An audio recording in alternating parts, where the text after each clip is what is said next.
नमस्कार जय जगन्नाथ शकुंतला ट्यूटोरियल को आपण मानक आंतरिक स्वागत मु प्रियंका रथ आज आलोचना रे आमे आलोचना करिबा ओडिया साहित्यर विकास धारार प्रथम पर्व तथा प्राचीन मध्ययुग इत्यादि परे आलोचना करिबा। आज आलोचना करिबा प्राक सरल साहित्य मध्य कौन कौन जाउची प्रथमे देखिबा। प्राक सरल साहित्य मध्य जाउची लोक साहित्य, नाथ साहित्य, शैव साहित्य, बौद्ध साहित्य और चर्या साहित्य। प्रथमे आसीबो लोक साहित्य, तापरे नाथ साहित्य, शैव साहित्य, बौद्ध साहित्य और चर्या साहित्य।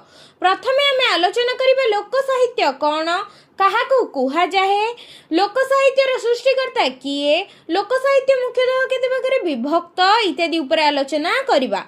तबे प्रथम प्रश्न एमसीक्यू डिस्कशन करिबा। लोक साहित्यर सृष्टिकर्ता किए, लोक साहित्यर सृष्टिकर्ता किए। लोक साहित्यर सृष्टिकर्ता हेउछन्ति ग्रामीण जनता, जेउ साहित्य को महान विद्वान ठारू गंड मूर्ख पर्यंत समस्ते बुझी पारंती ताहाकू लोक साहित्य कहंती। एकथा किए कहिचंती? एकथा डॉक्टर कुंज बिहारी दास कहिचंती। जेउ साहित्य को महान विद्वान व्यक्ति ठारू गंड मूर्ख पर्यंत समस्ते बुझी पारंती ताहाकू लोक साहित्य कुहा जाए बोली डॉक्टर कुंज बिहारी दास कहिचंती। नेक्स्ट क्वेश्चन, लोक साहित्य को मुख्यतः केते भागरे विभक्त करायाछि? लोक साहित्य को मुख्यतः दुई भागरे विभक्त करायाछि। लोक शब्दर इंग्राजी रूप कौन? लोक शब्दर इंग्राजी रूप हेउछि फोक। लोक शब्दर इंग्राजी रूप कौन? लोक शब्दर इंग्राजी रूप हेउछि फोक, FOLK। आंसर कौन? फोक, FOLK। नेक्स्ट क्वेश्चन देखिबा। लोक कहिले केउ मानकु बुझाई थाए? लोक कहिले सर्वसाधारण जनता को बुझाई थाए। लोक कहिले केउ मानकु बुझाई थाए? लोक कहिले सर्वसाधारण जनता को बुझाई थाए। लोक बा फोक शब्द को व्यापक अर्थ रे किए प्रथमे व्यवहार करिथिले? लोक बा फोक शब्द को व्यापक अर्थ रे हेर्डर प्रथमे व्यवहार करथिले। हेर्डर प्रथमे लोक शब्द को बा फोक शब्द को व्यापक अर्थ रे व्यवहार करथिले। लोक बा फोक शब्द को व्यापक अर्थ रे किए प्रथमे व्यवहार करथिले? हेर्डर प्रथमे लोक शब्द को बा फोक शब्द को व्यापक अर्थ रे व्यवहार करथिले। फोकलोर शब्दटी को प्रथमे किए लोक विद्या पई व्यवहार करिथिले? फोकलोर शब्दटी को प्रथमे थॉमस लोक विद्या पई व्यवहार करिथिले।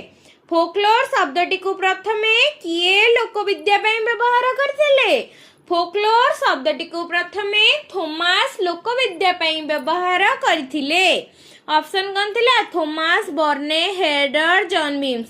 फोकलोर शब्द को प्रथमे किए लोक विद्या पई व्यवहार करिथिले? थॉमस प्रथमे फोकलोर शब्द को लोक विद्या पई व्यवहार करिथिले। किंतु फोक शब्द को व्यापक अर्थ रे किए व्यवहार प्रथमे करथिले? हेर्डर प्रथमे लोक शब्द को व्यापक अर्थ रे व्यवहार करिथिले, किंतु फोकलोर शब्द को व्यापक अर्थ रे लोक विद्या पई किए व्यवहार करथिले? थॉमस व्यवहार करिथिले।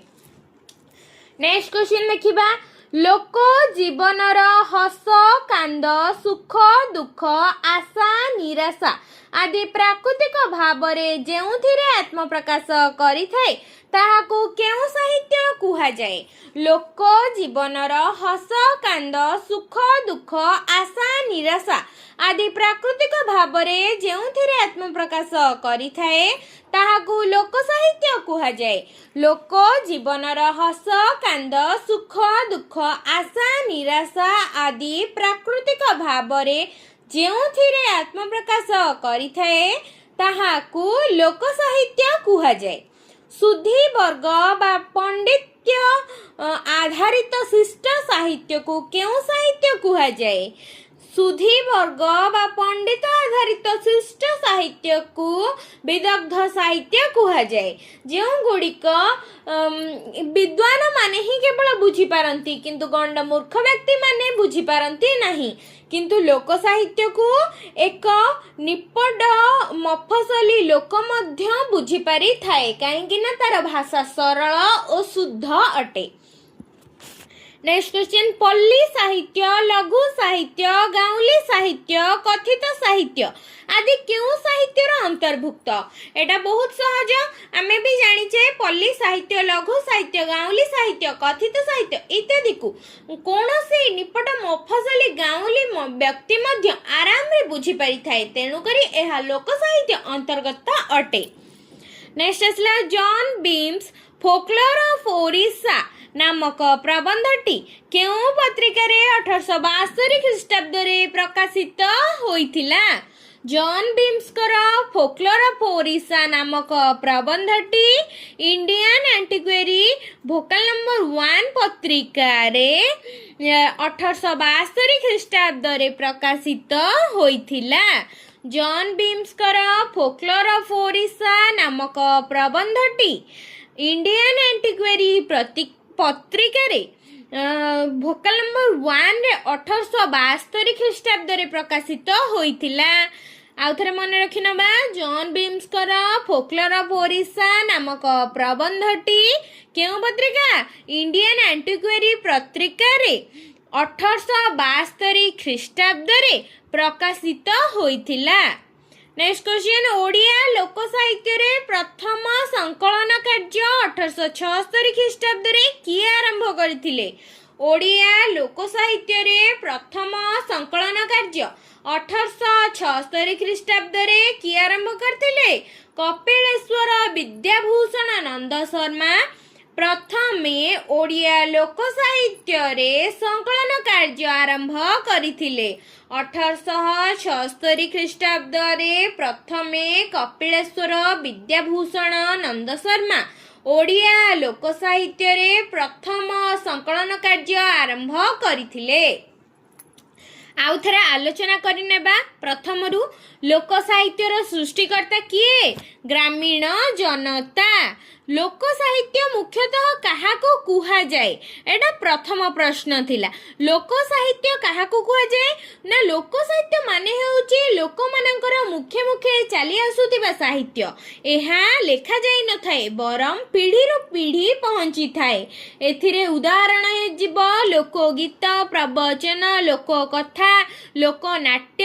एहार विशेषता हेउची सरल भाषा, लोक जीवनर चित्र, पारंपरिक संप्रति मूलक तथ्य इत्यादि लोक साहित्य अंतर्गत हेबो। जो साहित्य को महान विद्वान ठारू मूर्ख पर्यंत समस्ते बुझी पारंती ताहाको केउ साहित्य कुहा जाए ना? लोक साहित्य कुहा जाए। एहार काहा मत थिला? काहार एहा मत थिला ना? डॉक्टर कुंज बिहारी दास कर एहा मत थिला। तेबे ए पर्यंत जदि आपण माने हम चैनल रे सब्सक्राइब करना हंती जल्दी जल्दी सब्सक्राइब करनियंतु एवं जहाँ भी डाउट अछि कमेंट माध्यम रे पचरंतु। तेबे नेक्स्ट क्वेश्चन आडू जिबा। लोक साहित्य को मुख्यतः केते भाग रे विभक्त कराइछि? लोक साहित्य को मुख्यतः 2 भाग रे विभक्त कराइछि। लोक शब्दर इंग्रजी रूप कोन? लोक शब्दर इंग्रजी रूप फोक, FOLK। लोक कहिले केउ मानकु बुझा जाई थाए? लोक कहिले सर्वसाधारण जनता को बुझा जाई थाए। लोक बा फोक शब्द को व्यापक अर्थ रे किए व्यवहार करथिले? लोक बा फोक शब्द को व्यापक अर्थ रे हेडर व्यवहार करथिले। फोकलोर शब्दटी को प्रथमे किए लोक विद्या पई व्यवहार करथिले? फोकलोर शब्दटी को प्रथमे थॉमस लोक विद्या पई व्यवहार करथिले। लोक जीवनर हस कांद, सुख दुख, आशा निराशा आदि प्राकृतिक भाव रे जेउठारे आत्म प्रकाश करि थाए ताहाको केउ साहित्य कुहा जाए? ताहाको लोक साहित्य कुहा जाए। सुधी वर्ग बा पांडित्य अर्जन करिथिबा बा पंडित आधारित शिष्ट साहित्य को केउ साहित्य कुहा जाए? विदग्ध साहित्य कुहा जाए। पल्ली साहित्य, लघु साहित्य, गाउली साहित्य, कथित साहित्य आदि केउ साहित्य अंतर्गत हेबो? लोक साहित्य अंतर्गत हेब। जॉन बीम्स का फोकलोर ऑफ ओडिशा नामक प्रबंधटी केउं पत्रिकार 1872 ख्रीष्टाब्द रे प्रकाशित होइतिला? इंडियन एंटिक्वेरी पत्रिका रे जॉन बीम्स का फोकलोर ऑफ ओडिशा प्रबंधटी 1872 ख्रीष्टाब्द रे प्रकाशित होइतिला। ओडिया लोक साहित्य प्रथमे संकलन कार्य 1876 ख्रीष्टाब्द रे किए आरंभ करथिले? कपिलेश्वर विद्याभूषण नंद शर्मा प्रथमे ओडिया लोक साहित्य रे संकलन कार्य आरंभ करथिले। तबे नेक्स्ट आलोचना करिबा केते ख्रीष्टाब्द रे जी.ई. ग्रोभनकर दक्षिण भारतीय लोकगीत पुस्तकटी प्रकाशित होइथिला? एटा गोटे इंपोर्टेंट क्वेश्चन, नेट जेआरएफ रे मध्ये आसीथिला। क्वेश्चन टा भल करी सुनियंतु। केते ख्रीष्टाब्द रे जी.ई. ग्रोभनकर दक्षिण भारतीय लोकगीत पुस्तकटी प्रकाशित होइथिला? लोकगीतटी जी.ई. ग्रोभनकर दक्षिण भारतीय लोकगीत केबे प्रकाशित होइथिला? 1872 मसिया रे जी.ई. ग्रोभनकर दक्षिण भारतीय लोकगीत पुस्तकटी प्रकाशित होइथिला। नेक्स्ट क्वेश्चन, नीलमणि विद्यारत्न केते ख्रीष्टाब्द रे किछि ढग श्लोकांश संग्रह करथिले? किए संग्रह करथिले ना नीलमणि विद्यारत्न। केते ख्रीष्टाब्द रे? 1903 ख्रीष्टाब्द रे किछि ढग श्लोकांश संग्रह करथिले।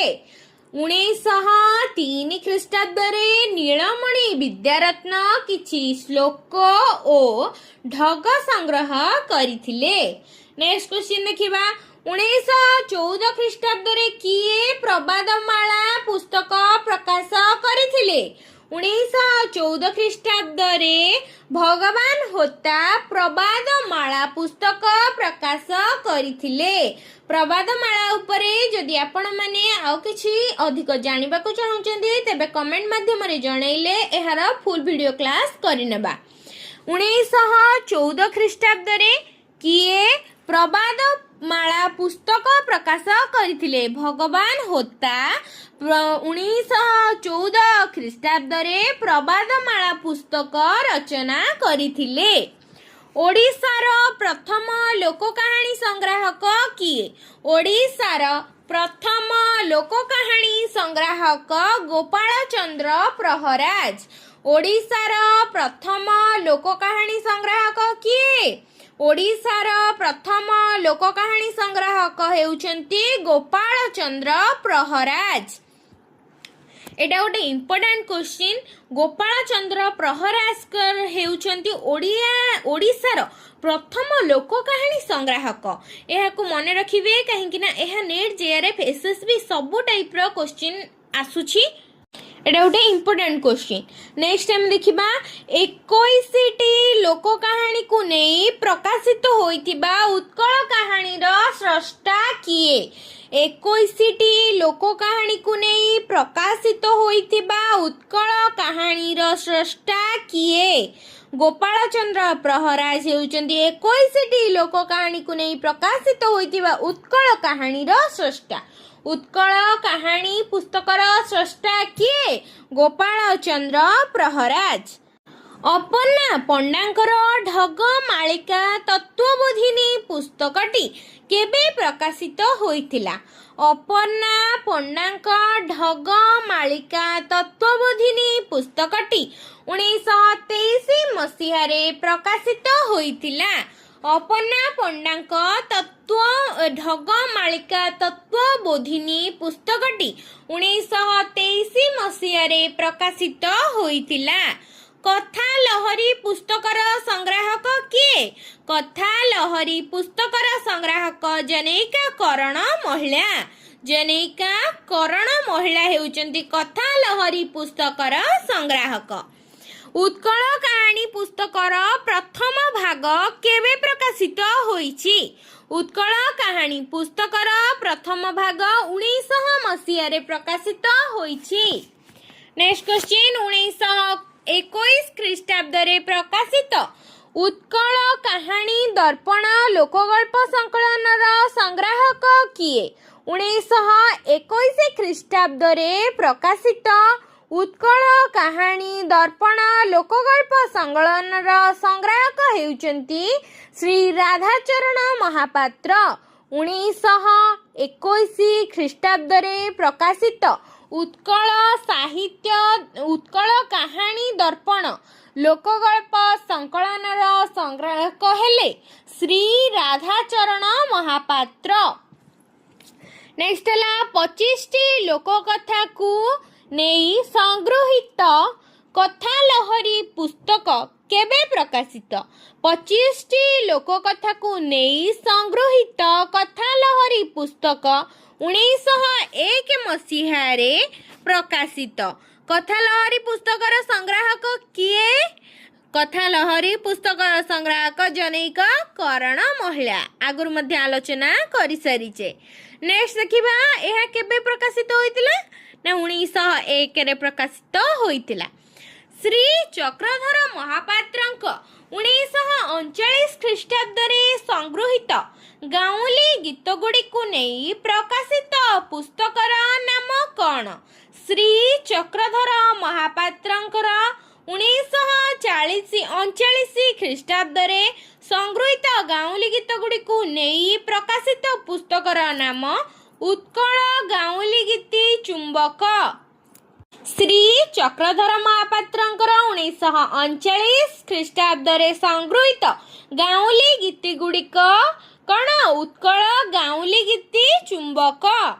ନେକ୍ସଟ ଆସିଲା 1958ରେ ପ୍ରକାଶିତ ଉତ୍କଳ ଗାଉଁଲି ଗୀତି ପୁସ୍ତକର ସ୍ରଷ୍ଟା କିଏ? 1958 ଖ୍ରୀଷ୍ଟାବ୍ଦରେ ପ୍ରକାଶିତ ଉତ୍କଳ ଗାଉଁଲି ଗୀତି ପୁସ୍ତକର ସ୍ରଷ୍ଟା ଚକ୍ରଧର ମହାପାତ୍ର। ଚକ୍ରଧର ମହାପାତ୍ର ଦିଟା ପୁସ୍ତକ ଆମେ ଜାଣିଲେ ଏଠି, ଉତ୍କଳ ଗାଉଁଲି ଗୀତି ଚୁମ୍ବକ ଆଉ ଗୋଟେ କ'ଣ? ଉତ୍କଳ ଗାଉଁଲି ଗୀତି। ଗୋଟେ ହେଲା ଉତ୍କଳ ଗାଉଁଲି ଗୀତି ଚୁମ୍ବକ ଆଉ ଗୋଟେ ହେଲା ଉତ୍କଳ ଗାଉଁଲି ଗୀତି। ନେକ୍ସଟ ହେଲା ଚକ୍ରଧର ମହାପାତ୍ରଙ୍କ ଓଡ଼ିଆ ଗ୍ରାମ୍ୟ ଗୀତି ପୁସ୍ତକଟି କେବେ ପ୍ରକାଶିତ ହୋଇଥିଲା? 1958 ଖ୍ରୀଷ୍ଟାବ୍ଦରେ। ଚକ୍ରଧର ମହାପାତ୍ରଙ୍କର ତିନିଟା ଜାଣିଲେ, ଉତ୍କଳ ଗାଉଁଲି ଗୀତି ଚୁମ୍ବକ, ଉତ୍କଳ ଗାଉଁଲି ଗୀତି, ଓଡ଼ିଆ ଗ୍ରାମ୍ୟ ଗୀତି। ନେକ୍ସଟ ଦେଖିବା ଡକ୍ଟର କୁଞ୍ଜବିହାରୀ ଦାସଙ୍କର ସଂଗୃହୀତ ଗୀତଗୁଡ଼ିକୁ ନେଇ ପଲ୍ଲୀ ପୁଷ୍ପ ଗ୍ରନ୍ଥଟି କେତେ ଖ୍ରୀଷ୍ଟାବ୍ଦରେ ପ୍ରକାଶିତ? ଡକ୍ଟର କୁଞ୍ଜବିହାରୀ ଦାସଙ୍କ ସଂଗୃହୀତ ଗୀତିଗୁଡ଼ିକୁ ନେଇ ପଲ୍ଲୀ ପୁଷ୍ପ ଗ୍ରନ୍ଥଟି କେତେ ଖ୍ରୀଷ୍ଟାବ୍ଦରେ ପ୍ରକାଶିତ? 1948 ଖ୍ରୀଷ୍ଟାବ୍ଦରେ ପ୍ରକାଶିତ। ଡକ୍ଟର କୁଞ୍ଜବିହାରୀ ଦାସଙ୍କର ସଂଗୃହୀତ ଗୀତିଗୁଡ଼ିକୁ ନେଇ ପଲ୍ଲୀ ପୁଷ୍ପ ଗ୍ରନ୍ଥଟି 1948 ଖ୍ରୀଷ୍ଟାବ୍ଦରେ ପ୍ରକାଶିତ। ନେକ୍ସଟ ଆସିଲା 1950 ଖ୍ରୀଷ୍ଟାବ୍ଦରେ ପ୍ରକାଶିତ ପଲ୍ଲୀ ଝରଣା ସଂଗୃହୀତ ସଂକଳନର ରଚୟିତା କିଏ? ପଲ୍ଲୀ ଝରଣା, ପଲ୍ଲୀ ପୁଷ୍ପ ହେଲେ କିଏ? ଡକ୍ଟର କୁଞ୍ଜବିହାରୀ ଦାସ। ପଲ୍ଲୀ ଝରଣା ମଧ୍ୟ ରଚନା କରିଛନ୍ତି ଡକ୍ଟର କୁଞ୍ଜବିହାରୀ ଦାସ। 1948ରେ ପଲ୍ଲୀ ପୁଷ୍ପ, 1950 ମସିହାରେ ପଲ୍ଲୀ ଝରଣା ରଚନା କରିଛନ୍ତି କିଏ? ସେ ଡକ୍ଟର କୁଞ୍ଜବିହାରୀ ଦାସ। ତେବେ ଆଜି ଆଲୋଚନାରେ ଆମେ ଜାଣିଲେ ପଲ୍ଲୀ ଝରଣା, ପଲ୍ଲୀ ପୁଷ୍ପର ରଚୟିତା କିଏ, ଲୋକ ସାହିତ୍ୟ କ'ଣ, ଏହାର ସୃଷ୍ଟିକର୍ତ୍ତା କିଏ, ଲୋକ ସାହିତ୍ୟ କେତେ ଭାଗରେ ବିଭକ୍ତ, ଏଗୁଡ଼ିକ ଆଲୋଚନା କଲେ। ଯଦି ଭିଡ଼ିଓଟି ଭଲ ଲାଗିଥାଏ ଲାଇକ୍, ସେୟାର, ସବସ୍କ୍ରାଇବ୍ କରିନେବେ ଏବଂ କମେଣ୍ଟ ମାଧ୍ୟମରେ ଜଣାଇବେ ଭିଡ଼ିଓଟି କେମିତି ଲାଗିଲା ଏବଂ ଯେଉଁଠି ବି ଡାଉଟ୍ ହେଉଛି ସେହାକୁ କମେଣ୍ଟ ମାଧ୍ୟମରେ ପଚାରିଲେ ମୁଁ ତାହାର ନିଶ୍ଚିନ୍ତ ସମାଧାନ ଆପଣମାନଙ୍କୁ ଜଣାଇଦେବି। ତେବେ ଲୋକ ସାହିତ୍ୟରେ ଅଛି 200ଟା କୋଶ୍ଚିନ୍। ଲୋକ ସାହିତ୍ୟରେ 200ଟା କୋଶ୍ଚିନ୍ ମଧ୍ୟରୁ ଆମେ ଟୋଟାଲ ଆଲୋଚନା କଲେ ଆଜି 27ଟା କୋଶ୍ଚିନ୍। ନେକ୍ସଟ କ୍ଲାସରେ ଆଉ ଆଲୋଚନା କରିବା। ତେବେ ନେକ୍ସଟ କ୍ଲାସରେ ଆମେ 28 ନମ୍ବରରୁ ଆଉ ଯେତେ ବାଟ ଯିବ ଆଲୋଚନା କରି ଚାଲିବା। ଲୋକ ସାହିତ୍ୟ ଉପରେ MCQ ଡିସ୍କସନ୍ ଗୁଡ଼ିକ ଏପରି ଚାଲିଲେ ଆପଣଙ୍କର PG ଏଣ୍ଟ୍ରାନ୍ସରେ କୌଣସି ଅସୁବିଧା ହେବ ନାହିଁ ବୋଲି ମୁଁ ଆଶା କରୁଛି। ତେବେ ଆମ ଚ୍ୟାନେଲକୁ ଜଲ୍ଦି ସବସ୍କ୍ରାଇବ୍ କରିନିଅନ୍ତୁ।